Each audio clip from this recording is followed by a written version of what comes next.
Welcome to Real Hi-Fi Help. This is Larry. I am going to teach you in this video quickly how to make a really good value cable.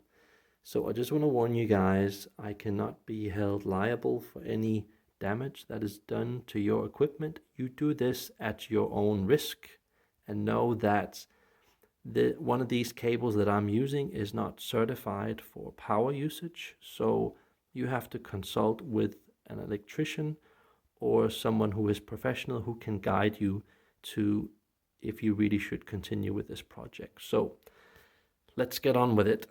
I've been testing this cable for about 6 months time. This is a really good value cable. So let me just tell you how I start. I start off with these plugs. These are my favorite plugs ever. Perhaps a bit better than the Wattgate silver plugs. These are original oudiophile plugs. To me, these are basically the best store plugs in the world, especially on tube gear. Now, let me tell you something. I've got this cable here. This is a summer cable elephant bi-wire speaker cable. Okay, it costs about, I think it costs about $8 per meter, something like that. It varies a bit from country to country. And there are 4 wires of these in that, speaker cable. So I did this, I cut them out. And look what you have here, this green stuff underneath, that's the original wire. I cut one of these out, and as you can see, this is a 2-meter cable. So we've got a 2-meter summer cable elephant cable. And yeah, I'm just gonna need one of these. And one of these goes on the plus on this plug here, and on the plus on this plug here. So this is my plus sound. So let me just tell you a bit about this cable. This is a cable that is pretty sophisticated for the price. Gives you a super amount of value. If you don't put this tape on, it's going to be a tiny bit deflated and soft in sound. The plastic on this is a bit on the softish side, so that's also another reason for safety wise that you should have this sticky tape, or whatever you call it, black tape on. You know, this is not the cheapest stuff, but it's pretty sticky. It comes in a roll that's about, this big, and they probably cost a couple of bucks in a hardware store. So get some sticky black tape, whatever it's called, and just wrap it around this thing. I didn't do a very neat job on that. And yeah, don't mind this coloring thing. I had some projects going, so it's just for me to tell the differences between the cables. Just ignore that. I just did that to mark the cable, so I know what cable it is outside. But yeah, this is my plus. I put it on this here, and yeah, this is, by the way, plus, minus, plus, earth, and minus. That's basically where you start.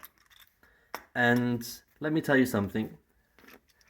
There are a lot of people, they don't know where to put the plus and the minus of the other plug when they connect it.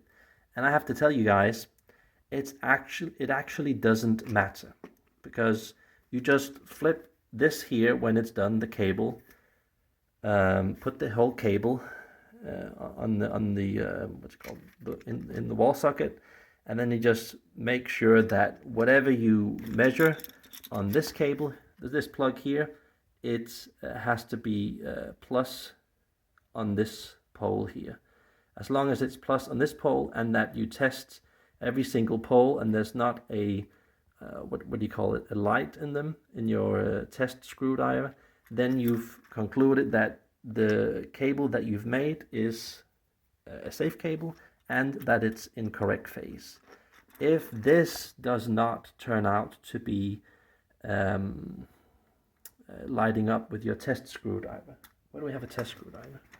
Let me just, yeah. This is a test screwdriver. So you're sticking this thing in here and it's not lighting up here. If it's not lighting up here, then there's something wrong. Either you've connected it wrong or it's in the wrong phase. You have to figure that out. So those are some insider tricks. That's how I do it. Other people might do it in another way. They might have a device that does it for them, whatever. This is how I do it. So a bit of inside tricks for you guys. So next cable. We need a minus. And what we need is so this cable here, just to conclude, this is a 2-meter cable on the plus. What I did here was something smart. I took AudioNote's ISIS power cable, not speaker cable, and I made sure that this cable that you buy here, I'm guessing it's about, I don't know, 100 UK pounds for 1 meter. You have to check that. It changes. But I take that cable and I slaughter it or cut it open. And so you have 3 wires inside of it, and that's for ground, plus, and minus. I could, of course, just use the cable as it is, but me personally, on these types of plugs, it makes the sound seem just a tad bit tame, a tad bit two-dimensional, and just fighting these plugs just a tiny bit. It's still at a very, very, very high level, much higher than most people will ever get to try. But I'm just saying it doesn't click 100%. So that's why I didn't do that. I did that to test with, so yeah. So let me just say again. This goes on the plus. The minus is 2 cables from this, 2 wires from this AudioNote ISIS power cable. I simply take 2 of them away from this construction. So I gut up the cable, take the 3 wires inside, and then I simply take the plus and the minus, as you can see here, put them together, and then I put them both on the minus. See, what's so special about Oyed is that they've got a lot of room. You might be able to see that inside. That there is, you can see there's a screw inside. There's a left and a right side. And there's just enough room for 2 ISIS AudioNote power cables in there. That's one of the fantastic things about Oyed, and I hope that they never change that, because the entire world, how they make power plugs is usually the ones that you buy in the store. They're usually not allowing a hell of a lot of physical cable inside of the plugs. Plus, they've got some pretty cheap screws for tightening them, meaning that they can sometimes fall out and cause potential damage. And yeah, I mean, this just is a quality Japanese product. So I like that. You know, I've been testing with this set here. I've probably been putting 50 cables in and out of them, and they are still good, and they are still, you know, they're still okay. I can still use these screws, but just look. This is what you get when you're paying for really high quality stuff. You know, you don't have screws that are all worn down. You know, I had a lot of other plugs where, you know, you just had to put 1 cable in and then you've half busted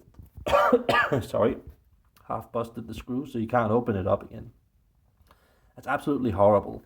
And even with stuff like Furutech, I had that happening a couple of times, and that's pretty expensive stuff. So that's one of the reasons why I choose Oyed, because I can do so many tests, so many cables, put so much pressure on the screws, the plastic, yes, one of the negatives is that you don't have a hell of a lot of room getting it physically through this slot here. You know, that's one of the weaknesses of O8, where Fruitic are, yeah, a lot better. They probably have like a third more of room.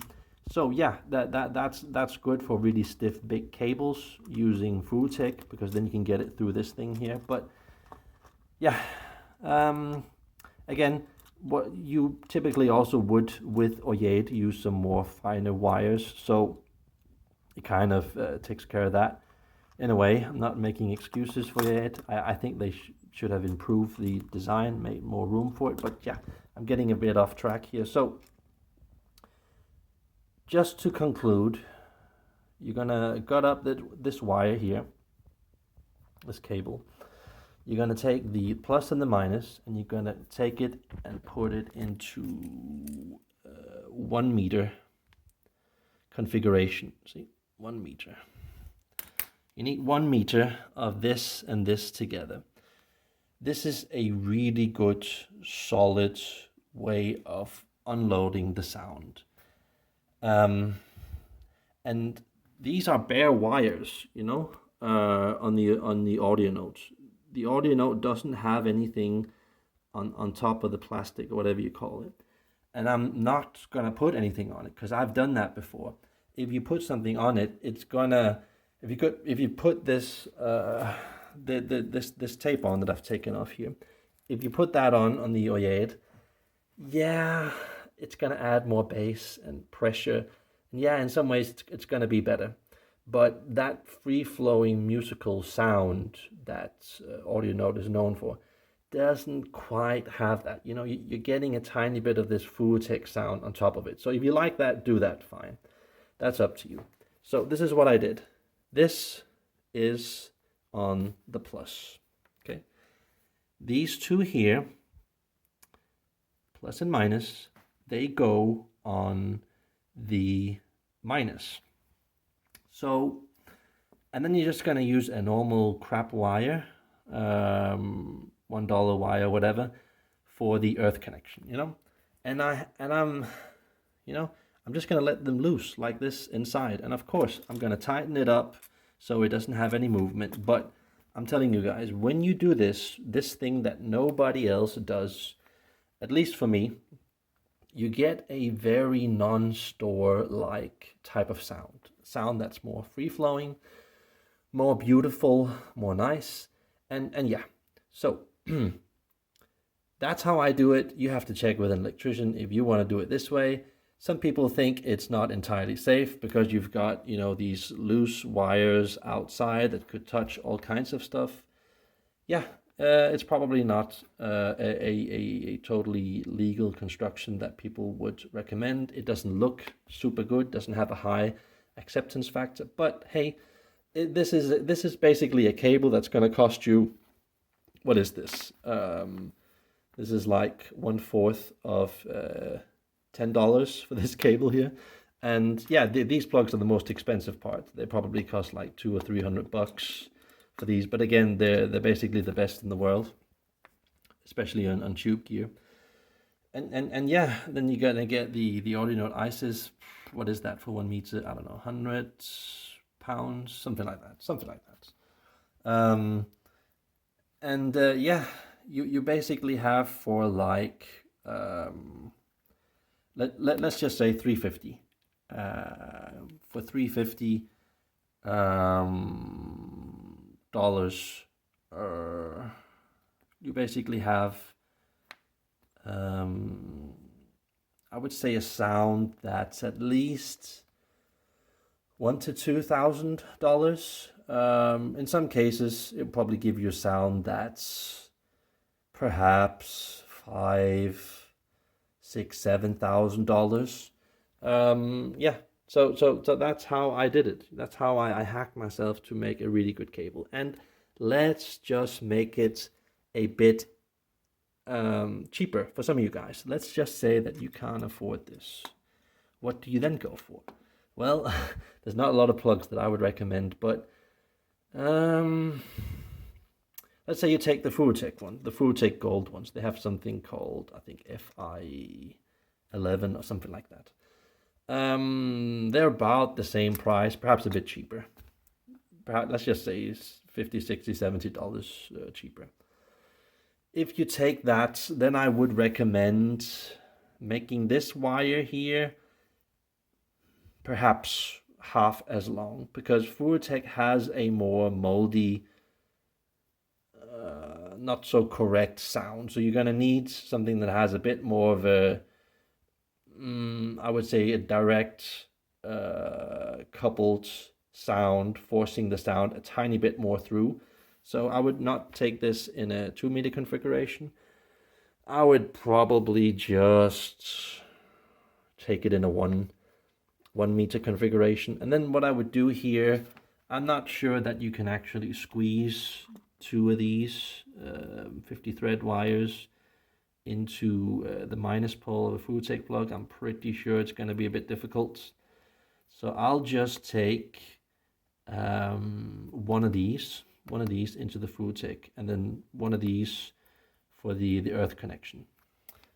So that's basically it. And yeah, just so you know, when you take, this is 50 thread, this is 50 thread, this is 50 threads, you know, when you go from 1 to 2, what's going to happen with the sound is that it's going to be a bit more heavy, it's going to be a bit more free flowing, and it's going to kind of reduce the stress on the system, making it a bit more warm, giving it a bit more time to unload the sound. So it's going to help a bit with the timing, making it a bit more pleasant, adding a bit more bass, but good bass.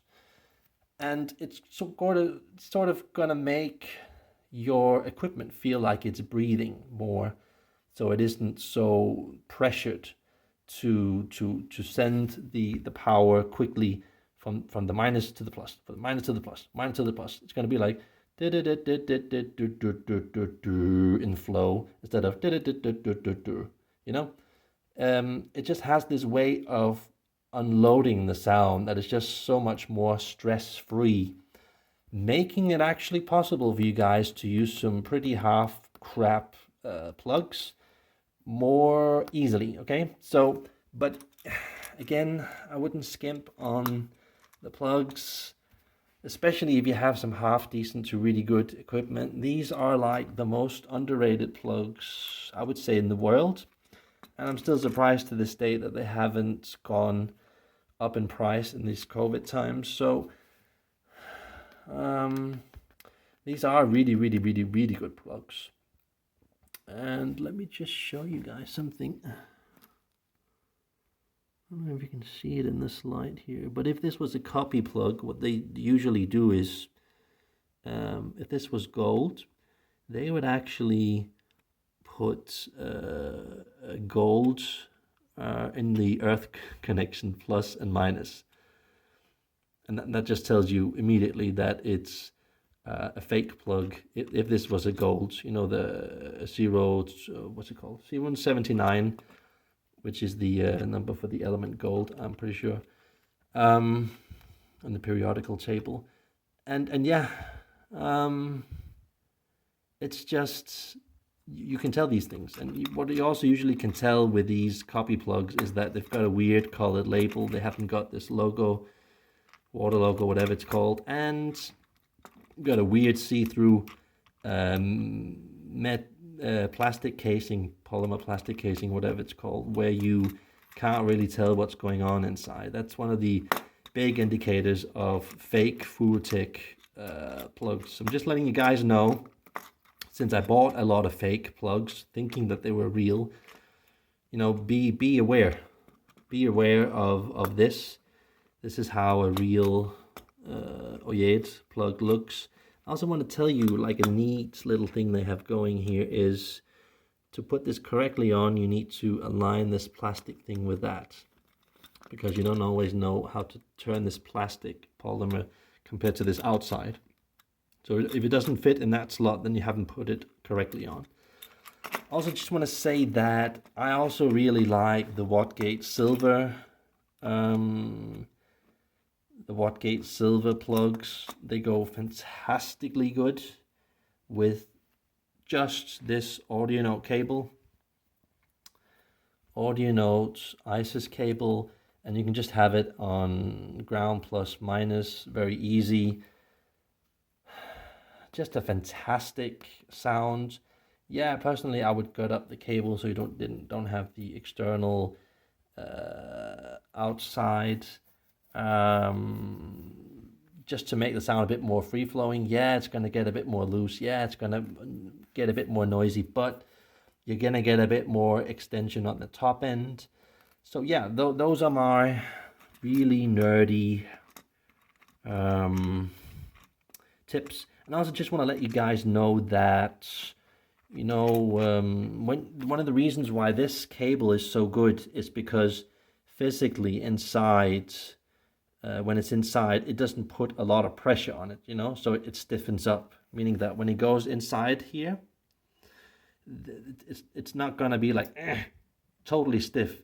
And a lot of people that make cables, including from higher end companies, what they do is they keep this plastic on the outside so hard. And when you keep that plastic on the outside so hard, yes, you get more pressure. Yes, you get more bass. Yes, you get more power, but the cable can't really mechanically relax and vibrate. And when it can't vibrate in a natural way, I'm not talking about excessive vibration, but I'm just talking about, you know, fully relaxing in the plug, fully relaxing when it's here and these screws are screwing it down. If you don't have some form of just reasonable relaxation, as this cable has here, you're gonna get a sound that's typically a tiny bit closed in, a tiny bit two-dimensional. And I'm pretty sure that I'm not going to mention these companies' names, but there are some companies that are struggling with doing this. Where I think, I'm not really sure, but I think AudioQuest is one of the few companies that has a reasonably soft outside plastic, and because of that, when this has to contact the clamp device inside, there's sort of a like a more of a loving, you know, like I'll cut you type of contact, instead of a like a you know, like really hard contact, you know. And it's one of those things that people never talk about, where if you said that to people, they would just think that you were nuts because you don't have any data to back that up with. But I'll tell you guys that when all cables in your system are generally really heavy, pulling down on these things, and they're really stiff, and there's a lot of outside pressure on the thread, it does make the sound mechanical, just not really pleasant and 3D and warm and inviting to listen to. It kind of kills the sound. And this is a trend that a lot of cable manufacturers are doing nowadays. So just want to tell you guys that that is one of the reasons why this cable is so good. Also because the thread inside, it's just a tiny bit more, it's a tiny bit more fine.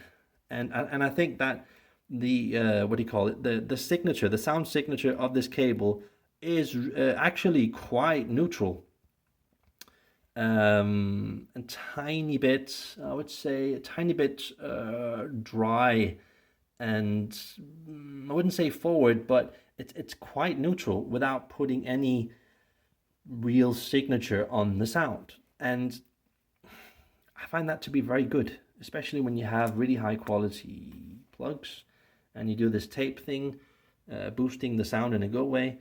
I think you can really make a really good sounding cable. But yeah, you could also just put this on like some Fulltech FI50 plugs, and then have it like be like 1/2 meter, and then use it on the plus minus earth. You could potentially also do that, but yeah, not quite as good a sound, in my opinion. But yeah, just wanted to let you guys know, and just to also to let you guys know that these apparatus plugs usually are half the price, of these plugs. I'm not really sure why. I'm guessing it's because there's more metal surface. They have to use more metal in these plugs. And of course, when you have expensive metals, yeah, suddenly these plugs get really, really expensive. So just because these are really expensive, don't skimp out and then say that, oh, I'm just going to put like a half crap plug that's cheaper and then connect it with a really good plug. It doesn't work like that. When you do that, you could be lucky making 1 out of 100 cables that's going to sound good, but most cables are going to be going in this direction and then whatever you buy in that direction. So you could have a warm sounding plug with a clinical sounding apparatus plug, and that's not really going to click most times. If you have to do this, I have recently heard this here, what was it? Wait, no, this here as the oyeid 004 plugs, apparatus plugs. Really revealing plugs at pretty much the highest level. With this here, the 037 oyeid plugs. That's a very good freaky combination. Yes, it doesn't entirely integrate as well as, you know, the same type of this and this at this level, but it's a damn good sound. So that's one of the few times where I would recommend mixing plugs if you want to save a tiny bit of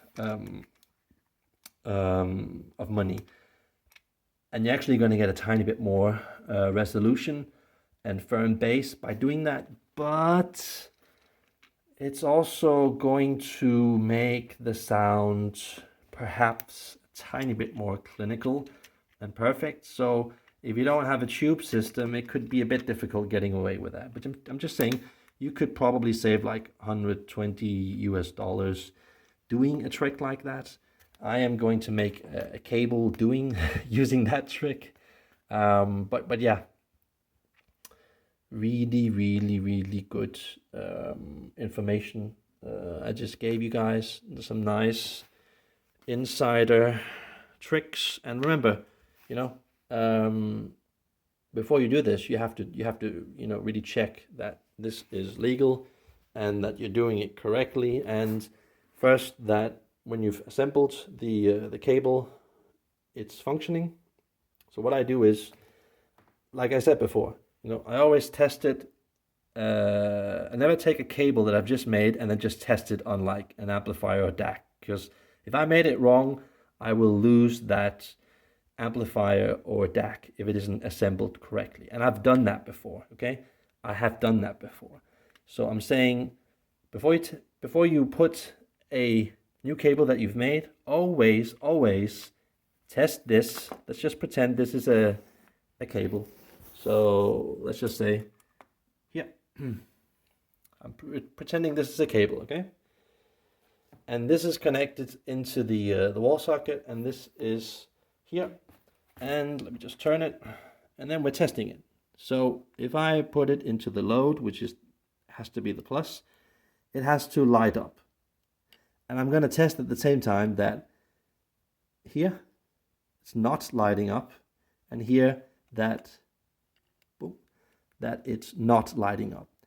If it is lighting up here and some other point here, something is seriously wrong. Then you have assembled the cable in a wrong way. I've done this before. Trust me, you don't want to do this. After I've done that test here, okay, I am going to flip this in the wall socket, and I am still going to make the same tests. And if this is a correct test, what's going to happen here? Well, it's not going to light up on my electrical screwdriver. It is going to light up over here. But I'm still going to test that nothing is lighting up in the earth and nothing is lighting up on the load, on the plus. Okay? That's what you have to do in order to test it. So every single cable that you own, you have to make sure that it's all going to end up where it's lighting up here, so they're all in phase. That's it. Just wanted to say that. So yeah, I hope you guys enjoyed it, and have a nice day.